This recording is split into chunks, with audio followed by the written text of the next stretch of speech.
Bismillahirrahmanirrahim. Assalamualaikum warahmatullahi wabarakatuh. Ketemu lagi dalam kegiatan tutorial menjelang UTS. Di sini saya akan membahas mengenai tutorial mata kuliah analisis regresi. Nah, kita akan membahas soal UTS tahun lalu. Nah, di soal yang pertama ini itu tentukan apakah analisis regresi atau korelasi yang paling cocok untuk menyelesaikan permasalahan berikut.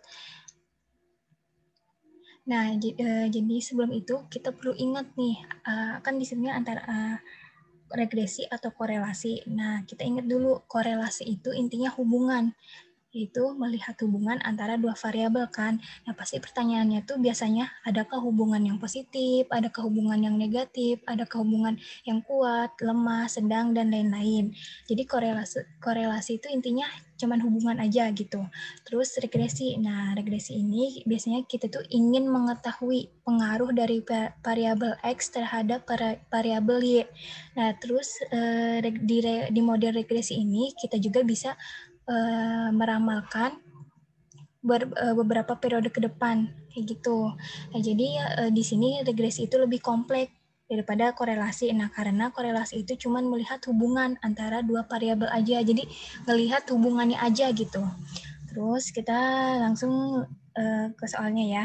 Nah, yang A itu peneliti ingin meneliti apakah kantuk berasosiasi itu kan berhubungan dengan tingkat kebugaran seseorang. Nah, intinya si peneliti ini teh cuman pengen tahu ada hubungan atau enggak. Nah, berarti itu disebutnya korelasi kan. Berarti itu termasuk korelasi. Terus yang kedua, yang B, petani ingin mengetahui apakah tingkat pemberian pupuk memberikan efek terhadap kuantitas banyaknya produksi padi. Jadi, si petani ini teh pengen lihat nih pengaruh dari pemberian pupuk terhadap kuantitas banyaknya produksi padi. Jadi pengen ngelihat pengaruhnya gitu. Jadi kan yang tadi kita ingat kalau misalnya ada pengaruh kayak gitu berarti dia masuknya ke regresi. Terus yang C, seorang teknisi ingin mengekspor apakah kecepatan roda mesinnya harus diganti ketika ingin meningkatkan produksi berlian. Jadi si teknisi ini teh pengen tahu kalau misalkan dia ngeganti rodanya teh bakal ngaruh nggak ke kecepatannya. Jadi itu kan kayak ada pengaruh ya. Berarti itu masuknya ke regresi. Yang keempat, psikolog ingin mengetahui hubungan tingkat pendidikan seorang istri dengan tingkat pendidikan suaminya. Berarti ini kan nanyain hubungan aja ya. Berarti termasuk korelasi. Terus yang kelima terakhir itu pengamat ekonomi mencoba memprediksi konsumsi dengan total banyaknya penduduk. Jadi si pengamat ekonomi ini teh intinya mah pengen memprediksi, pengen meramalkan gitu. Jadi kalau misalkan meramalkan, memprediksi itu masuknya ke regresi gitu. Terus yang kedua pemerintah soalnya yaitu berikut adalah data mengenai pariwisata di Kota Banjarmasin. Setiap tahun diadakan event wisata untuk menarik turis dari luar kota. Pemerintah Kota Banjarmasin ingin mengetahui apakah event dapat memengaruhi turis yang datang ke kota tersebut, maka dilakukanlah analisis regresi untuk menjawab masalah tersebut. Nah, ini yang diketahuinya tahun event turis. Jadi apa ya? Ini diketahui dulu. Terus lanjut ke soal yang pertama, 2A. Buatlah model persamaan regresi dan interpretasikan. Jadi sebelum itu kita kan harus tahu ya variabel dependennya apa, independennya apa. Nah, di sini variabel bebasnya itu atau X biasanya itu event. Nah, kalau aku biasanya lihatnya itu misalkan apakah event dapat memengaruhi. Misalkan ada terhadapnya, berarti sebelum kata memengaruhinya tuh berarti dia masuknya X gitu. Variabel bebas. Terus variabel tak bebasnya berarti itu Y. Nah, terus udah gini kan biasanya kalau mau cari model regresi itu kita cari X kuadratnya, terus X-nya kan. Terus dicari nih hasilnya segini. Berarti sigma X-nya 148, terus sigma Y-nya 1895, terus sigma X kuadratnya 1458, terus sigma X-nya segini. Nah, terus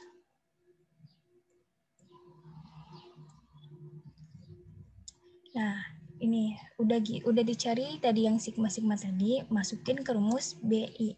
Kan rumus BI kan ini ya, N dikali sigma XY min sigma X dikali sigma Y per N sigma X kuadrat min sigma X dikuadratkan. Nah, yang hasil tadi kita masukin nih, didapatlah minus 54,12. Terus rumus B0 kan ini ya, Y rata-rata dikurangi B1 X rata-rata. Nah, dimasukin tadi kan ya rata-ratanya udah didapat, terus B1-nya yang tadi kita cari ini minus 54,12, terus dikali X rata-ratanya ini. Terus didapat dari B0 ini segini. Nah, maka model regresinya atau model penduganya yaitu Y topi sama dengan 1119,05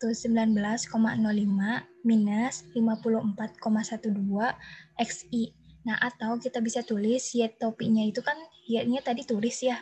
Berarti tulis sama dengan 1119,05 dikurangi 54,12 dikali even. Kayak gitu. Nah, interpretasinya ini kan biasanya interpretasinya sesuai pengertian kita gitu ya. Nah, kalau misalnya pengertian aku tuh kayak gini, dalam hal ini tidak ada pariwisata di kota Banjarmasin yang memiliki event per tahunnya itu sama dengan 0. Jadi B0 sama dengan 1119,05 hanya mengindikasikan bahwa untuk event per tahun yang berada dalam selang pengamatan 1119,05 adalah bagian banyaknya turis kota yang tidak diterangkan oleh event per tahun. Terus dalam hal ini B1 yang tadi kan minus 54,12 ya, menggambarkan bahwa setiap penambahan event per tahun, rataan banyak turis akan turun sebesar 54,12 orang.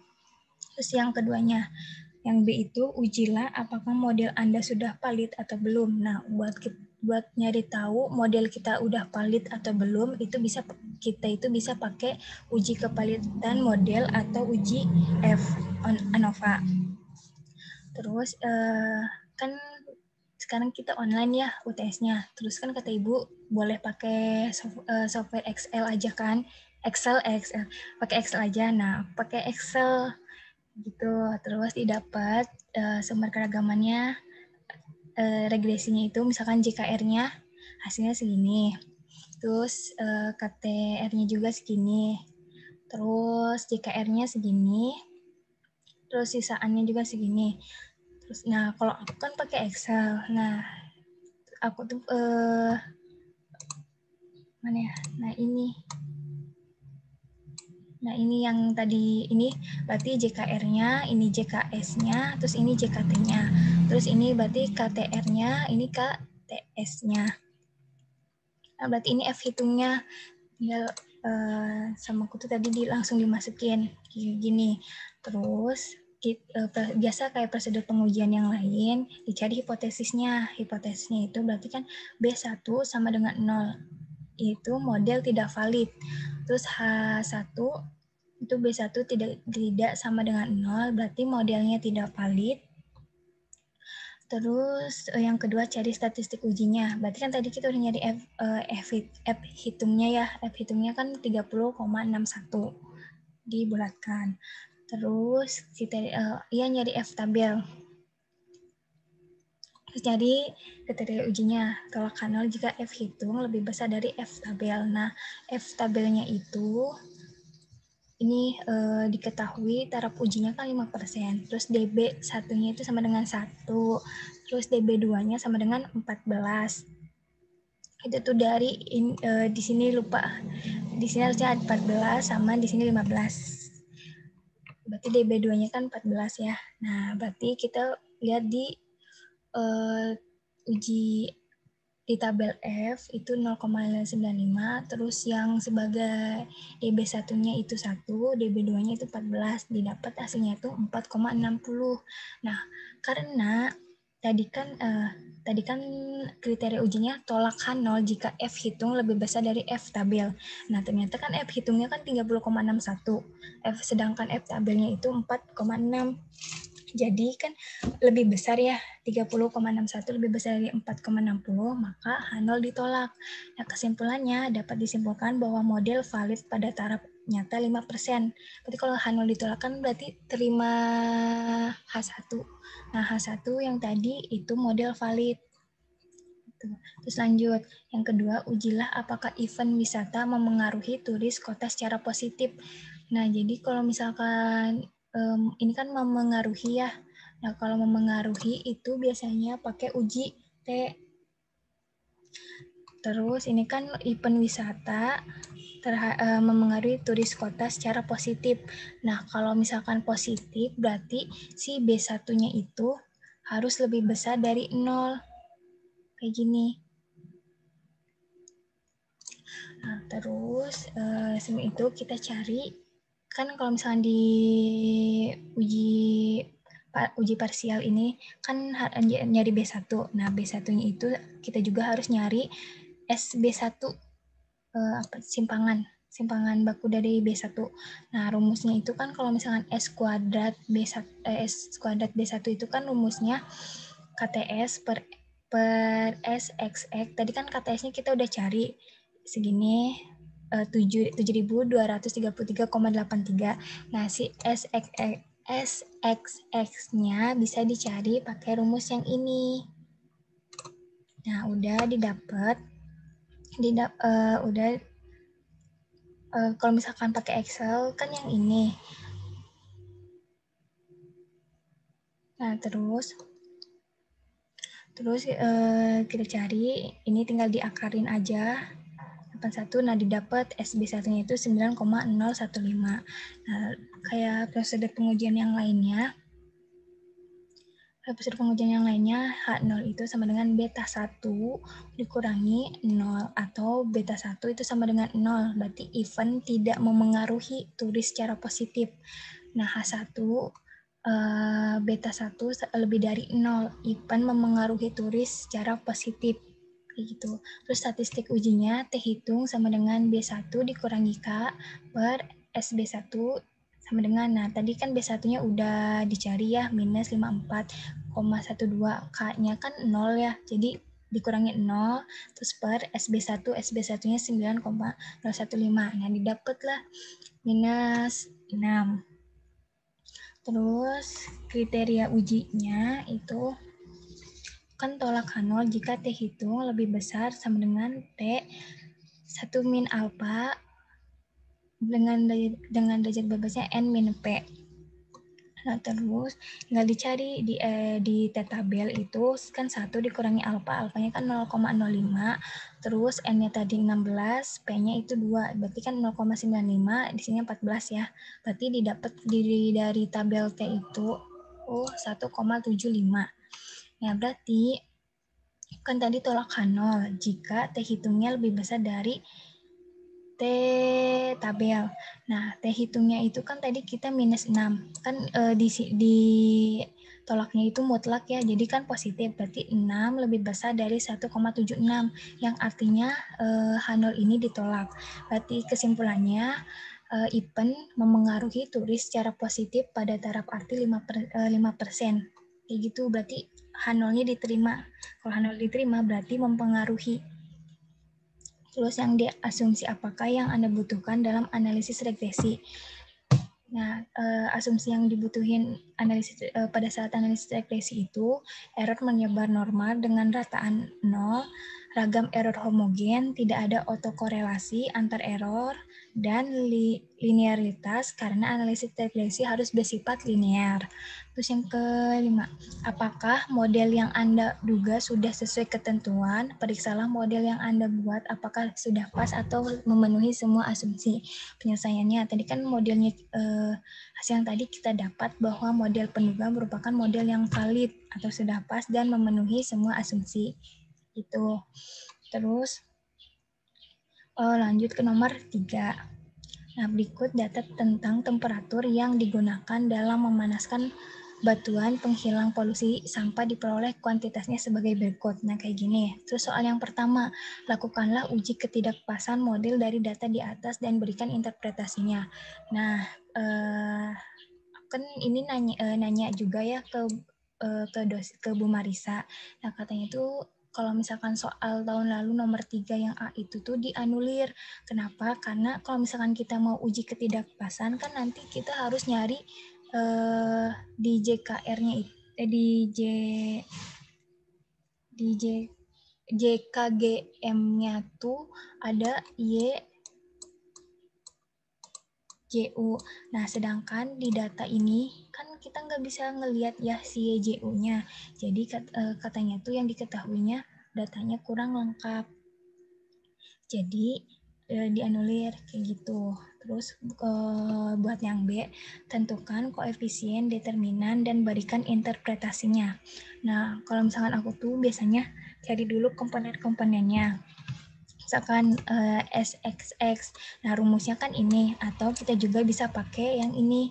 Kalau misalkan di datanya udah ada, misalkan kayak yang tadi satu-satu, terus kita masukin ke Excel kan gampang ya kalau misalkan pakai cara yang pertama. Nah, tapi kalau misalkan ini kan datanya tuh udah benar-benar bentuknya tuh kuantitas, jadi udah ada kayak hasilnya gitu, tinggal kita tuh masukin ke rumus. Jadi mending pakai rumus yang ini, yang kedua. Kayak gitu, tinggal dimasukin sigma XI-nya tadi berapa, terus rata-ratanya berapa, tinggal dimasukin.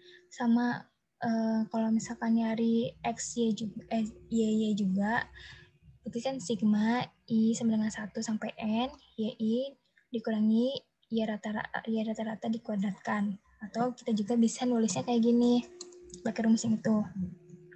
Tinggal dimasukin, terus ke rumus XY juga sama, tinggal kita masukin aja. Nah, diperolehlah berarti JKR. Nah, kalau JKR itu kan sama dengan SSR. Nah, SSR ini rumusnya si SXY dikuadratkan per SXX. Nah, tadi X ini kan udah didapat ini ya, 1661,25 dikuadratkan, dibagi SXX-nya ini 34856,25. Jadi didapat 79,18. Terus JKS-nya itu atau disebutnya SSE itu sama dengan SYY dikurangi SXY kuadrat dibagi SXX. Berarti kan tadi SXY-nya kita udah cari ya yang ini. Nah, tinggal dikuadratkan di sini per 34.856,25, didapatlah 892.909,07 si JKS-nya. Kalau buat nyari JKT itu kan tinggal SSR JKR ditambah JKS. Nah, tinggal dijumlahin, didapatlah ini. Terus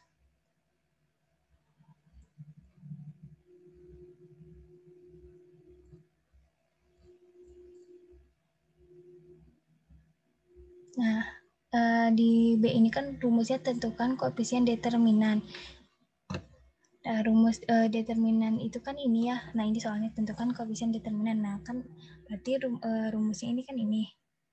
Tinggal kita masukin. Tadi kita udah nyari, udah dapat JKR, udah dapat JKT juga kan. Tinggal dimasukin. Tadi JKR-nya ini 79,18 masukin. Terus JKT-nya 892988,25 dikali 100%. Nah, didapatlah ini dibagi ini kan 0,00886 terus kan persen ini. Terus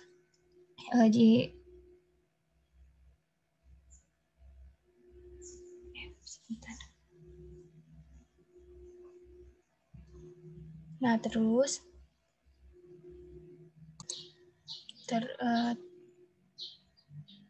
lanjut.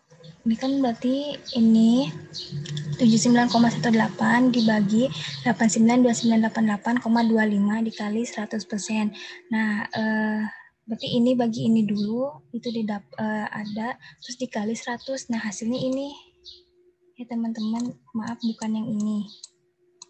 Hasilnya yang 0,00886%. Nah, berarti ini dapat diartikan bahwa ini bukan yang ini ya, teman-teman, maaf. 0 berarti 0,0088 Yang ini variabilitasnya yang dapat diterangkan oleh model regresi yang kita peroleh. Kita mungkin juga dapat diartikan, kita juga dapat mengartikan sebagai kualitas model kita yaitu 0,0886% dari kisaran 0% sampai 100%, berarti model kita dapatkan adalah tidak baik atau jelek. Soalnya ini kan 0,000886 kayak mendekati 0 gitu ya. Ini maaf banget ya teman-teman, bukan hasilnya 0,886, tapi 0,00886. Maaf ya. Terus udah gitu yang C, lakukan uji korelasi dan berikan interpretasinya. Nah, kalau misalkan uji korelasi atau uji Pearson ini, kita cari R-nya dulu. Nah, R-nya itu kan rumusnya ini. Nah, rumusnya kan ini, N dikali sigma X Y dikurangi sigma X dikali sigma Y per akar dari ini. Tinggal kita masukin, yang tadi kan udah ada bentuk rumusnya ya, tinggal dimasukin aja si nilai-nilainya. Nah, didapat tuh R-nya itu